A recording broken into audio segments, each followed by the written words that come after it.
অনেক দিন থেকে ভাবছিলাম ফ্রাইড রাইস খাবো, কিন্তু ফ্রাইড রাইসটা যে এভাবে খাবো সেটা একদমই ভাবতে পারিনি।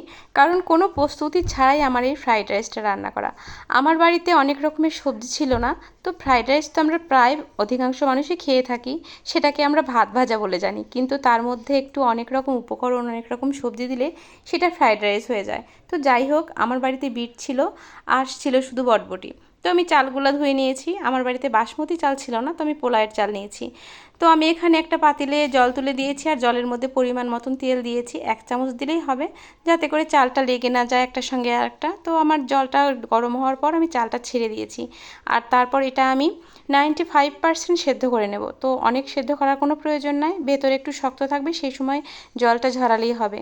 তো ফ্রাইড রাইসটা আমরা সবাই প্রত্যেকে বাড়িতে খেয়ে থাকি ভাত ভাজা, আর এটাতে আমি দিয়েছি প্রথমে ঘি আর তেল, আর তারপর আমি এখানে বিটটা দিয়েছি, আর তার মধ্যে আমি উপকরণ কিছু দিয়েছি, সাদা এলাচ, লবঙ্গ, দারচিনি আর কালো ফল দিয়েছি। তো সেগুলো আমি সুন্দর করে ভেজে নিয়েছি। তার মধ্যে দিয়ে দিলাম বটবটিগুলো। তো বটবটিগুলো দেওয়ার পর আমি এদিকে এটা ভাজছি, আর এদিকে আমি ভাতগুলো বেড়ে দিয়েছি একটা থালে, যাতে করে ভাতের মধ্যে কোনো গোটা থাকে না।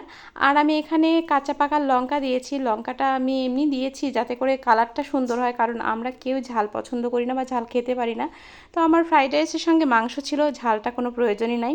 তো আমি এটা নামানোর আগে একটু চিনি দিয়ে দিয়েছি, আর সবজির মধ্যে আমি আগে থেকে একটু লবণ দিয়ে দিয়েছিলাম।